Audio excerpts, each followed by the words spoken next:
వి gold trusted gold buyers తాకట్టులో ఉన్న బంగారాన్ని విడిపించి ఈ రోజు ఉన్న మార్కెట్ ధరకే కొనబడును. మరిన్ని వివరాలకు సంప్రదించండి 7710 ఈ రోజు మా మహిళా సోదరులకు పండుగ రోజు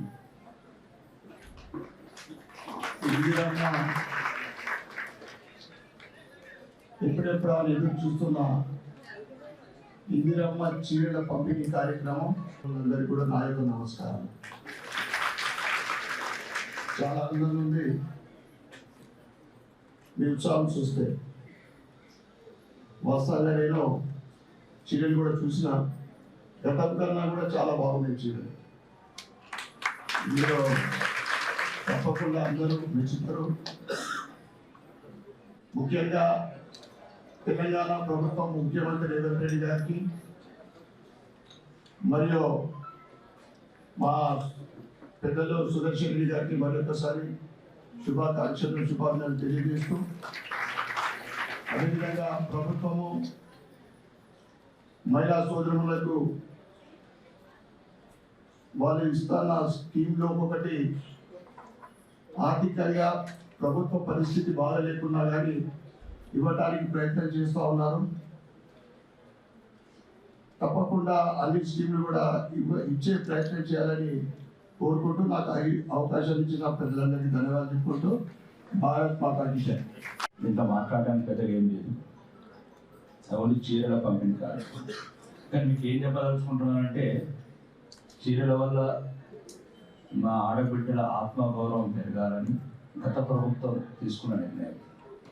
ఏ ప్రభుత్వాలున్నా కళ్యాణ లక్ష్యం కావచ్చు, కొన్ని స్కీమ్స్ ఎప్పుడైతే కాంగ్రెస్ 2005లో వైఎస్ రాజశేఖర రెడ్డి గారు ఉన్నప్పుడు ఆరోగ్యశ్రీ అనే ఒక స్కీమ్ వల్ల లక్షలాది మందికి ఉపయోగపడింది.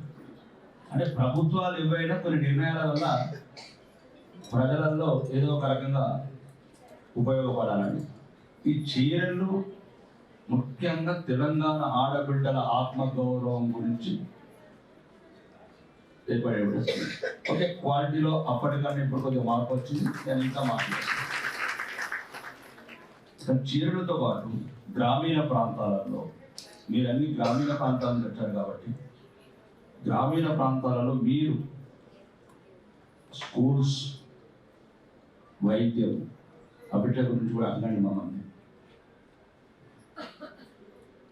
చీరలతో బతుకులు మారండి. చదువు, రెండోది కల్తీ కళ్ళు. నేను ప్రతి సమావేశంలో చెప్తున్నాను, మీ గ్రామాలలో మీరే అడగాలి కల్తీ కళ్ళ విషయం.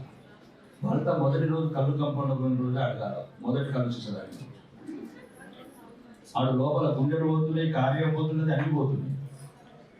40 ఏళ్ళ ఆడబిడ్డ విజయవరాలు అవుతుంది, 4 బిడ్డలు అనాథాలు అవుతున్నారు.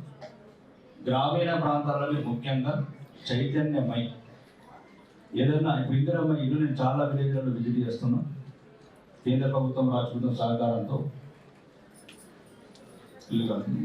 ఇళ్లలో కూడా ఎటువంటి రాని వాళ్ళు ఎవరు కూడా ప్రభుత్వం ప్రత్యేకంగా దృష్టి పెట్టింది కూడా ప్రతి ఒక్కరికి ఇల్లు ఇప్పించే బాధ్యత స్థానిక శాసనసభ్యుల మీద తీసుకుంటాం.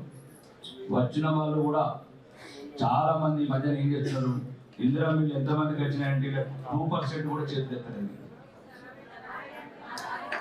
చెప్పినాక ఎందుకు అంటే చాలా మంది అలాంటి అయినా కూడా క్యాన్సర్ చేస్తున్నారు, నాకు అర్థం అంటున్నారు.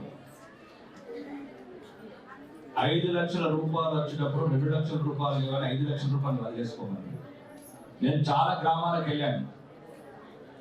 ₹1, ₹2 కాదు, ప్రభుత్వం 5 లక్షల రూపాయలు ఇస్తున్నది. 5 లక్షల రూపాయలు కూడా చాలా మంది మాకు అవసరం లేదు, ఈ 2 లక్షలు పెట్టుకోలేమంటున్నారు. కాబట్టి నేను నా ఆడబిడ్డలు చెప్తున్నా, నా తోబుట్టులు చెప్తున్నా, దయచేసి నా మాట నమ్మండి. మళ్ళా బదులుతే 5 లక్షలు రావు. 1 ఎకరం తక్కువ 2 లక్షలు తెచ్చుకోండి, ఇల్లు కంప్లీట్ చేసుకోండి. ఇంకో ఇల్లాలు మీరే కాబట్టి ఆ ఇల్లుని కాపాడుకోవాల్సిన శక్తి మీకే ఉంది. కాబట్టి ఇట్లాంటి ప్రభుత్వ కార్యక్రమాలలో మీ మీద 500 చీరలు ఇచ్చి మీ మీద మాట్లాడండి రాము. మేము ఏదైనా చెప్తే మీకు ఉపయోగపడాలా, ఏదో 4 మాటలు నోటికి వచ్చింది మాట్లాడిపోతే మేము దానికి కాలేదు. ఎందుకంటే పిల్లల చదువు మీద దృష్టి పెట్టండి. లేని వాళ్ళకు ఉన్న ఆస్తుల పిల్లలు వాళ్ళ చదివే, బంగ్లాలు, బంగారం ఇవన్నీ లేకున్నా, భూములు లేకున్నా మీకున్న పిల్లలే మీ ఆస్తి. వాడు చదువుకుంటే మా పక్కన కూర్చుంటాడు, రేపు పిల్లలైతే ఈ ఖర్చు కూర్చుంటాడు.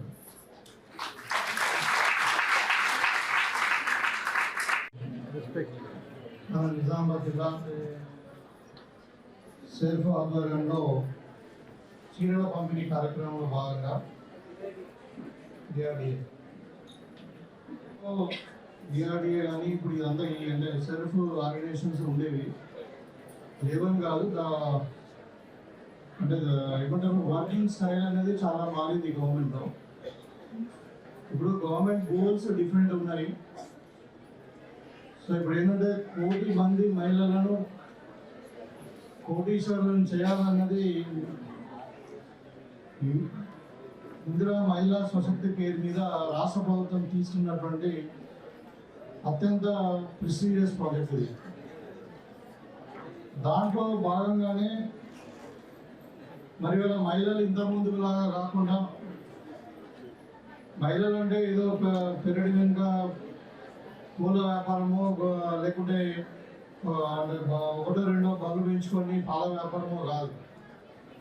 ఇవాళ మహిళలను ఎంటర్ప్రీనర్స్గా చేయాలని కోటీశ్వరులను చేయాలంటే మరి పాల వ్యాపారంతోనో పూల వ్యాపారము చిన్న దాంతో కాదని మరి అందరూ కూడా సిండికేట్ అయ్యి మరి ప్రజెంట్ నీడ్ ఏదైతే ఉందో ఇప్పుడు పెట్రోల్ బంక్లే కావచ్చు, ఆర్టీసీ బస్సులే కావచ్చు, గిడ్డంగులే కావచ్చు, అదేవిధంగా ఎలక్ట్రిసిటీ ప్రొడక్షనే కావచ్చు, అంటే మీ పరిధిని పెంచుకోవడానికి గవర్నమెంట్ అన్ని విధాలుగా మరి సహకరించడానికి దానికి స్కీమ్స్ కూడా రూపొందించింది. సో ఇవాళ ఈవెన్ మనం 1 కోటి మంది లేరు కాబట్టి మనం కొత్త వాళ్ళని మెంబర్షిప్గా జాయిన్ చేసుకోవడము, ఏజ్ కూడా మనం పెద్దవాళ్ళకు సపరేట్ గ్రూప్స్, చిన్న వాళ్ళకు సపరేట్ గ్రూప్స్ పెట్టుకొని గవర్నమెంట్ యొక్క ఉద్దేశాలను, గవర్నమెంట్ యొక్క లక్ష్యాలను మనం రీచ్ కావడానికి చేసుకోవడం జరుగుతాం. ఇప్పుడు ప్రభుత్వం తరఫున ఒక క్వాలిటీ చీరలు పంపిణీ చేసి ఒక యూనిఫామ్గా ఉండాలి మనం, ఎందుకంటే మనకు ఏం ఆబ్జెక్టివ్ దాన్ని పనిచేస్తున్నాం కాబట్టి మరి ప్రభుత్వం యొక్క లక్ష్యాలను చేరాలంటే మీ అందరి సహకారంతో జరుగుతుంది. కాబట్టి మరి మహిళలకే పెద్దపీట ఈ ప్రభుత్వంలో. గతంలో మీరు రేషన్ కార్డు చూసే వాళ్ళు ఎవరి పేరు మీద ఉండేది, ఇంటి యజమాని ఎవరు ఉండేది, భర్త పేరు మీద ఉండేది. మరి వాళ్ళ రేషన్ కార్డు తీసుకోండి, మీరు ఎవరి పేరు మీద ఉంది, మహిళల పేరు మీద ఉంది. ఇవాళ ఇందిరా మహిళ ఎవరి పేరు మీద వస్తుంది, మరి మహిళల పేరు మీద వస్తుంది. అట్లనే ఇప్పుడు ఏదైనా కానీ బ్యాంక్ లింకేజ్ కానీ ఇవన్నీ కూడా మనం ఈ ఇందిరా మిల్లు ప్రోగ్రామ్ సక్సెస్ కావాలన్నా మరి ఇంకా ఇప్పుడు తెలంగాణ ప్రభుత్వం పంచింది మహిళలకు మధ్య రుణాలని అంటే కట్టి మీకు అందరు కూడా తెలుసు అది. సో ఇప్పుడు మనకున్న లక్ష్యాలు ఏంటంటే ఫస్ట్ 1 కోటి మందిని మెంబర్స్ చేయడము, తర్వాత మన అందరు కూడా వాళ్ళను ఈ స్కీమ్లో ఇన్వాల్వ్ చేసి వాళ్ళందరినీ కూడా మరి 100% వాళ్ళు మన రికవరీ చేసుకునే ఛాన్స్ ఒకటి. రికవరీ కూడా బాగుందంటే చాలా మండలాల్లో 99% రికవరీ ఉందంటున్నారు. ఇంకా రికవరీ కూడా మనం 100% పెంచుకొని ఇంకా మహిళలు కూడా ఇంకా ఇప్పుడు చిన్న సిండికేట్స్ కాకుండా పెద్ద సిండికేట్స్ ఇప్పుడు మనకు ఎగ్జాంపుల్ ఉన్నాయి. ముల్కనూరు ఉంది, మన కరీంనగర్లో ముల్కనూరు ఉంది. ముల్కనూరు అది మహిళా సభ్యుల ద్వారానే నడుస్తూ ఉంది.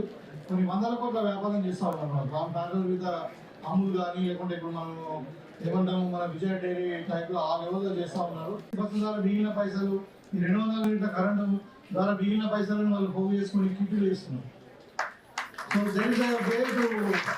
సో ఏంటంటే ఇప్పుడు గవర్నమెంట్ యొక్క ప్రయత్నానికి మీరందరూ కూడా తోడైతే అది పెద్ద గమ్యం ఏం పెద్ద దూరం ఏం లేదు. సో డెఫినెట్గా ప్రతి మహిళ ఒక పొజిషన్ రావడానికి అవకాశం ఉంటుంది. ప్రొవైడెడ్ మనము సిండికేట్గా అందరం కలిసి పనిచేసినప్పుడు మరి గవర్నమెంట్ కూడా వెరీ మచ్ కీన్ టు ఈ ఆబ్జెక్ట్లో కీన్గా ఉంది. కాబట్టి రేవంత్ రెడ్డి గారు మరి దీన్ని మీరు సక్సెస్ చేయాలని చెప్పి కోరుకుంటూ మరి ఒక ఏమంటారు దాన్ని ఈ తమలపాకులో ఏదో ఇచ్చి చీరతో ఇస్తే మన ఆడబిడ్డకు పంపించినట్టు ఉంటుంది. ఆర్మూరు ఎమ్మెల్యే గారు నింపుడు కానీ ఇవన్నీ ఉన్నాయి. ఇంతకుముందు బాగుండేది, అంతా కంట్రోల్ అయింది. బహుశా అయినా ఎక్కడైనా ఉంటే మీరు మెసేజ్ పెట్టండి కలెక్టర్ గారు కదా, పోలీసులు అవుతారు. అవన్నీ మేము చూసుకుంటాం. మీ పేరు దగ్గర బయటకు రాకుండా. రెండోది చదువుకోవడానికి గత ప్రభుత్వాలు బాగా నిర్లక్ష్యం చేశాయి. నేను విమర్శించడం కాదు, కానీ బాగా ఇచ్చి మొత్తం మనం నిజామాబాద్ డిస్టిక్ లో బాత్రూమ్లకు 21 crores కదా, 21 కోట్లు ఖర్చు పెట్టాం. ఎవరికి? మన పిల్లలకు మూత్రం పోవడానికి 21 crores. ఎందుకు? నేను 25 కింద చెప్పాను. ఆడపిల్లలు ఇంటికి వస్తారు 8:30, 9 గంటలకు, మళ్ళా సాయంత్రం పోయే వరకు ఇక్కడ పోయే అవకాశం ఉంది. కిడ్నీస్ మీద ఎఫెక్ట్ అవుతుంది, ఆ మంచి సంప్రదాయం కాదని చెప్పారు. అదేవిధంగా నేను అధికారులకు ఇంజనీర్లకు మళ్ళీ ఒకసారి చెప్తా ఉన్నాం, ఇవన్నీ ఎందుకు? మన పిల్లలు బాగా చదువుకోవాలి, ఇక్కడ సౌకర్యాలు పెరగాలి. ఇక్కడనే చదువుకుంటే ఒక కుటుంబంలో 2 పిల్లలు ఉన్నారు, సంవత్సరానికి 25,000 కడుతున్నారు. 25,000 బర్రేగా 25, 50,000, 25, 50,000. ఈ 50,000 మిగులును ప్లస్ మన దగ్గర మంచి చదువుకున్న టీచర్లు ఉన్నారు, ఉపాధ్యాయులు ఉన్నారు. ఇవన్నీ మీరు డాక్రా మహిళలు సంఘాలను అప్పుడు మనం నేర్చింది కాంగ్రెస్ పార్టీ. దీని కొరకు మీరందరూ బాగుపడాలి. గ్రామాల్లో ఎవరైనా తప్పు చేస్తే ఇది కాదు అని చెప్పడానికి మనం అన్నప్పుడే మన కుటుంబాలు మనం బాగుపడతాయి. ఇంకోటి అమ్మ, మీరందరూ నూనె కూడా ఇది బాగా వినండి, మంచి నూనె దయచేసి కడాయి వేయకుండా, ఆ పోసిన దగ్గర ఒక తినకుండా ఆయిల్ 2వ సారి 3వ సారి చేస్తుంది, క్యాన్సర్ ఎఫెక్ట్ వస్తుంది. కాబట్టి ఆవిడ మళ్ళీ ఒకసారి గుర్తు చేసుకోవాలనే ఉద్దేశంతో ఇందులో మా పేరు మీద ఈరోజు సాధించి వచ్చినందుకు మన డిస్టిక్ తరఫు నుంచి ప్రభుత్వానికి మరియు ముఖ్యమంత్రి గారికి అందరికీ మంచిదని చెప్పావా ఎందుక? Local to global news at your finger tips. మీ చేతిలో ఒక ఆయుధం. Download R TV app. Media legend Ravi Prakash is back.